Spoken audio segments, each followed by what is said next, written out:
Bonjour à tous, aujourd'hui on va parler de jQuery. Je vais vous faire une introduction à jQuery.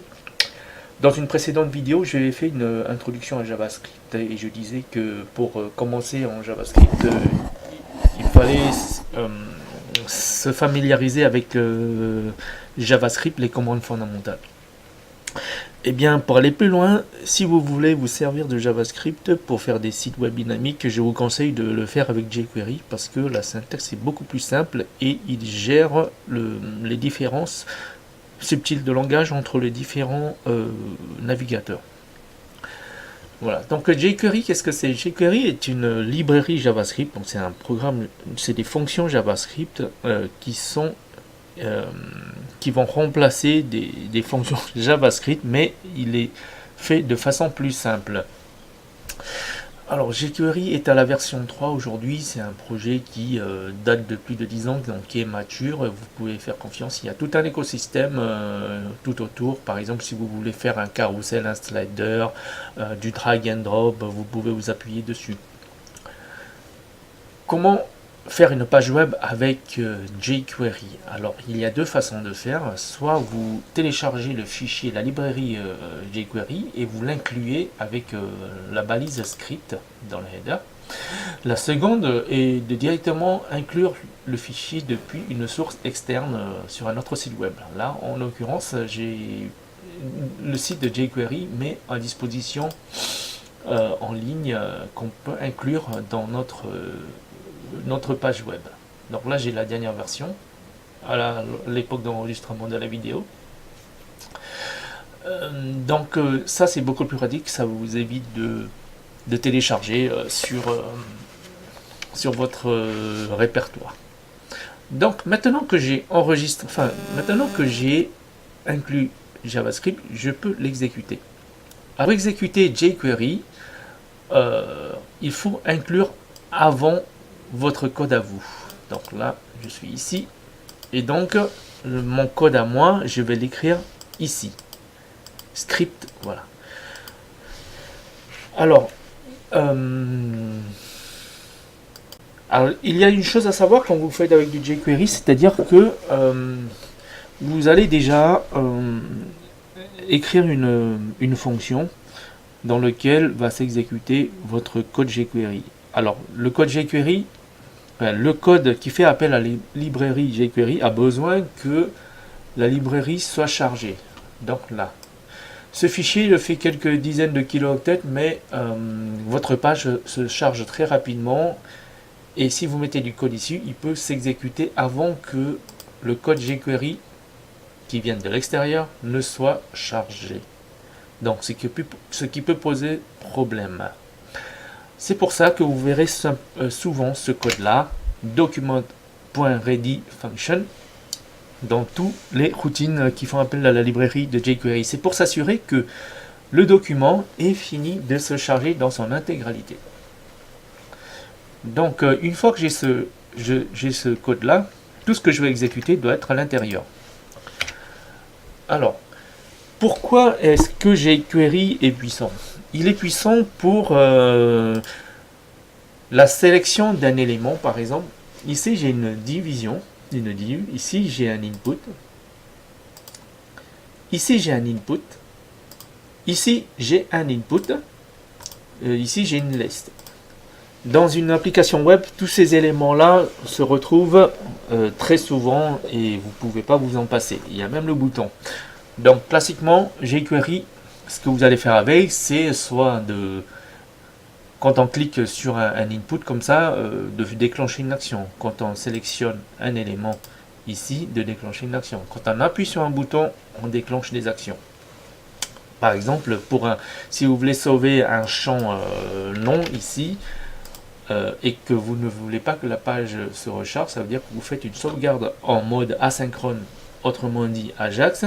Quand vous cliquez le bouton ici, vous lancez une requête Ajax vers le serveur qui va enregistrer les informations. Donc il y a un aspect, tout ce que je vous dis là, c'est ce qu'on appelle la manipulation du DOM, le DOM, Document Object Model. En fait, c'est tous les objets qui sont inclus dans la mémoire d'un onglet.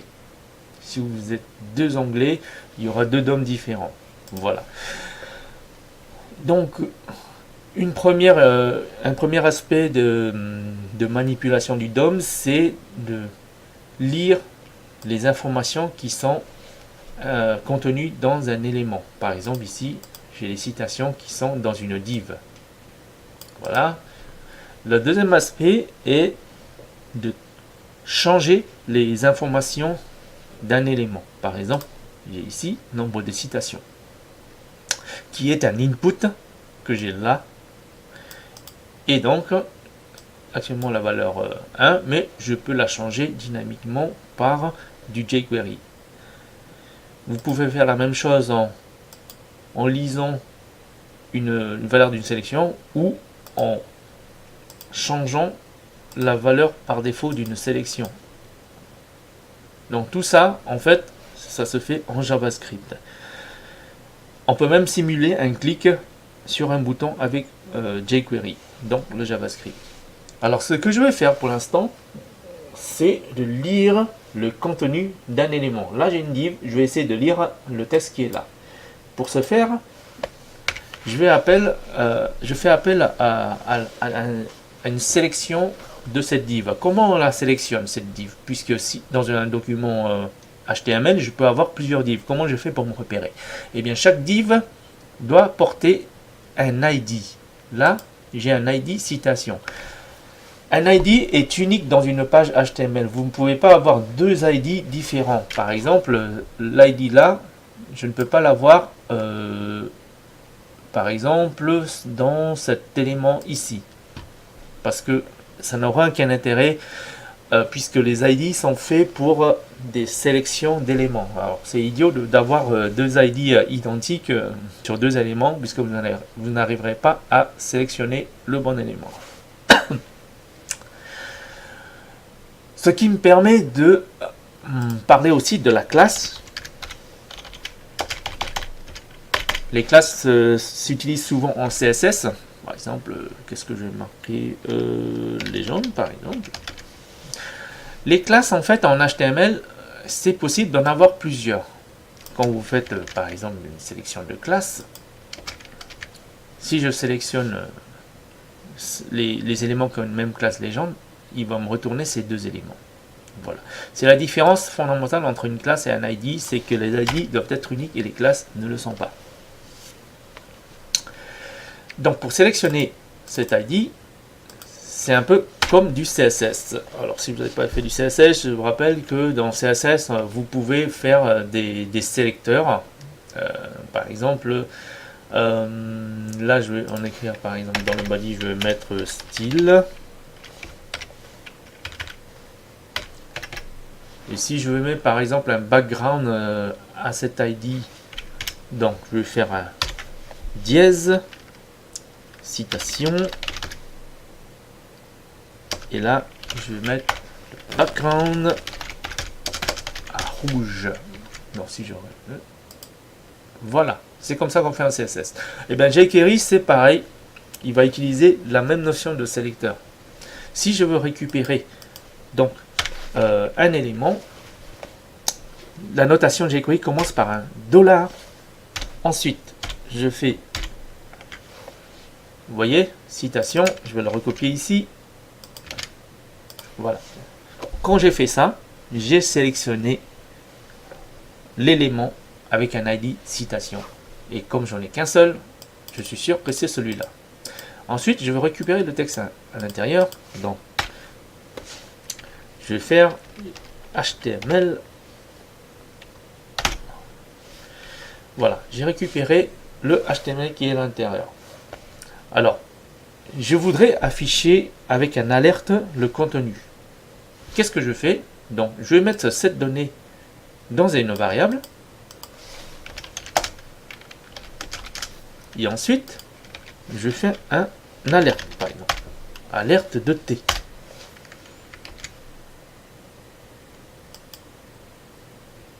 Voilà. Bon, il y a des caractères qui sont pas très jolis. Ça doit être souvent des espaces. Non, c'est des tabulations. Voilà. J'ai récupéré le élément HTML. Enfin, le contenu de cette div en faisant ça. Ok, donc je vais faire quelque chose un peu plus élégant. Je vais pas l'afficher dans une fenêtre alerte, je vais faire dans une console. Je vais faire un console log. Pour ce faire, je vais remettre ça. Alors, je vais remettre le doc. Je fais console.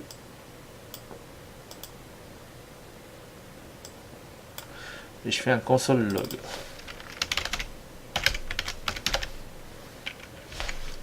Log de T. Je charge. Voilà. C'est comme ça. Donc, qu'est-ce qui se passe quand je charge une page? Ça va être téléchargé. Pop, pop, pop, pop, pop. Et quand le téléchargement arrive à cet endroit-là, je télécharge la librairie jQuery. Ensuite, arrivé à ce niveau-là, j'ai cette instruction qui dit si jQuery est fini de charger, tu m'exécutes ça. Voilà. Donc, on voit bien comment on peut facilement sélectionner à la façon des sélecteurs CSS un élément. Maintenant, qu'est-ce que je vais faire? Ce que je vais faire maintenant, je vais faire une autre opération qui est la mutation d'un élément du DOM, qui est l'écriture. Je vais écrire un texte ici.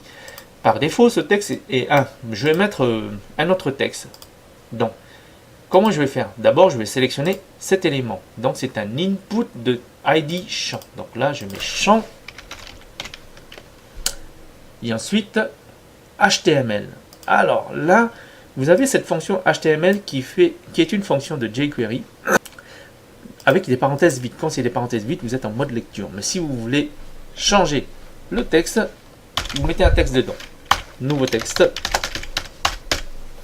Pas la peine de faire de console log. Je l'efface. Hop. Il ne se passe rien, qu'est-ce qui ne marche pas? Ah oui, donc là, j'ai un formulaire. Donc en fait, il ne faut pas utiliser HTML, il faut utiliser val. Ça marche pour les éléments du formulaire. Je charge et voilà, j'ai un nouveau texte ici. Qu'est-ce que je peux faire? En fait, là, au chargement de la page, je change cet élément. Et maintenant, si je veux qu'au chargement de la page, je ne fais rien, mais seulement si je clique sur un bouton. Là, on va attaquer de l'événementiel. Alors, le point généré, enfin le bouton généré, il est où? Voilà, ID My Button. En fait, là, on va faire quelque chose qui est, si j'appuie sur le bouton, je vais changer le texte. Alors, donc, My Button, j'ai même pas besoin de var. Voilà. Qu'est-ce qui se fait? Donc, là, qu'est-ce qu'on va faire?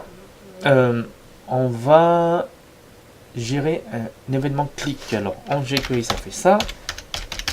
On click, on, ça veut dire on attend un événement. Click, et je vais exécuter une fonction. Voilà. Ok. Donc, si je clique dessus, je vais faire ce que j'ai fait tout à l'heure, que j'ai effacé. Non. Champ sans S. Et je fais val. Et je vais mettre événement. jQuery. Ok. Donc, je fais ça. Je vais charger. Et il ne s'est rien passé. Je vais cliquer maintenant. Hop. Oh, ça a disparu. J'ai très rapidement. Ok, en fait, qu'est-ce qui se passe? Ce qui est en particulier, ça c'est un bouton. Donc le bouton a un comportement spécial, c'est-à-dire que quand vous cliquez dessus, il va recharger de la page. Donc en JavaScript, en fait, je ne l'aborderai pas dans cette vidéo, mais il existe une fonction qui s'appelle le Prevent Default qui va permettre de changer le comportement de ce bouton. Non, je vais pas faire ça, je vais faire autre chose, je vais faire une div. Je vais recharger. Une div n'a pas le même comportement qu'un... Bon, là c'est moche le bouton, enfin c'est pas vraiment un bouton, c'est une div. Donc là j'ai pas le problème du rechargement de bouton. Ok.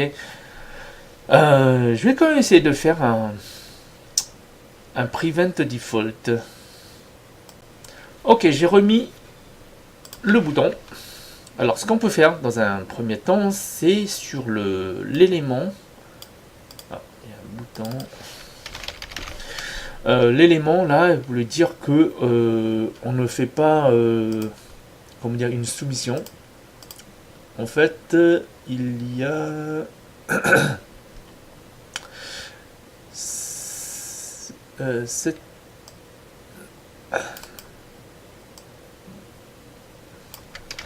cette instruction lorsqu'on fait dans la fonction ici, je vous expliquerai plus tard, c'est des fonctions de rappel, on peut passer un argument événement event, et donc on peut dire sur cet événement tu ne fais pas le comportement par défaut. Voilà, hop, donc là générer un événement, là on a supprimé, donc ça marche, j'ai un bouton et j'ai pas l'événement par défaut. Ok, donc on a vu grosso modo un petit peu ce que fait jQuery pour la manipulation de DOM dans cette vidéo, et il y a d'autres choses que ça fait, surtout de l'Ajax, là où ça rend bien service. Là je ne le montrerai pas dans cette vidéo, ce sera l'objet d'une autre vidéo, puisque il faut que j'explique un petit peu ce que c'est que le protocole HTTP, l'événementiel, voilà ce que c'est que l'Ajax, voilà. Voilà, donc merci pour avoir regardé cette vidéo. Je vous invite à vous inscrire à ma chaîne ou à liker cette vidéo, et aussi à cliquer sur la petite cloche quand vous aurez adhéré à la chaîne pour être prévenu des nouvelles vidéos. Ça c'est important parce que sinon vous ne serez pas prévenu. Merci et au revoir.